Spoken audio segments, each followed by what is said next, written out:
I am Dr. Vivek Ramesh Udupi, Assistant Professor, Department of General Surgery, Kasturba Hospital, Manipal. Today we will be talking about inguinal hernias. So basically, what is a hernia? Hernia is a condition in which your internal organs such as intestine protrude through a weak spot in your muscles or in the tissue layers. There are various types of hernias. The most common type of hernia which we see is inguinal hernia, typically which is seen in your lower abdomen.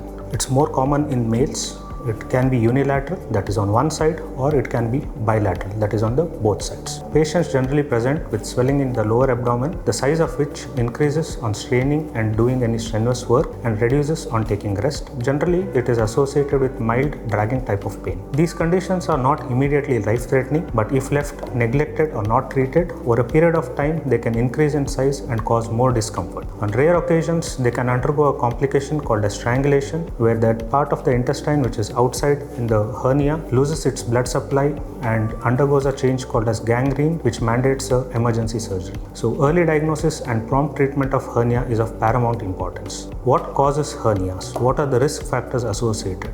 Any condition or work that increases your intra-abdominal pressure or decreases the tone of your abdominal muscles is a predisposing factor for hernia. For example, if a male patient who is aged above 50 years, they will have symptoms of increased size of prostate, that is benign prostatic hyperplasia. They generally strain while passing urine, so that increases the intra-abdominal pressure. Patients with chronic constipation, they have difficulty in passing stools, they strain on passing stools, so that increases the intra-abdominal pressure. Patients with chronic cough, with underlying chronic lung condition, it increases the intra-abdominal pressure.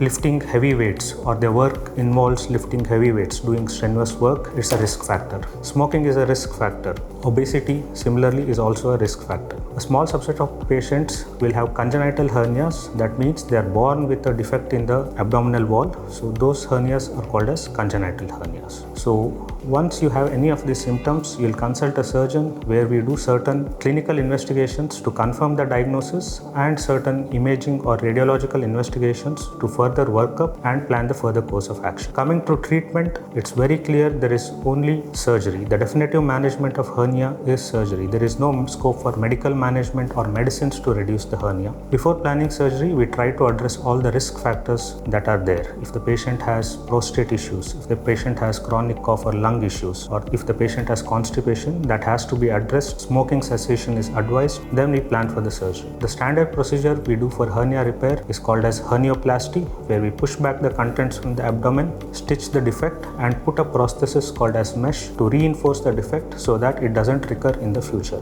There are various approaches of doing a hernioplasty. There is an open method where we incise and we do the hernia repair. There is laparoscopic approach. There is robotic approach. The timing and the type of approaches which you use depends on the size of the hernia. Is it complicated hernia or an uncomplicated hernia, and the comorbidities of the patient like heart disease, diabetes, etc.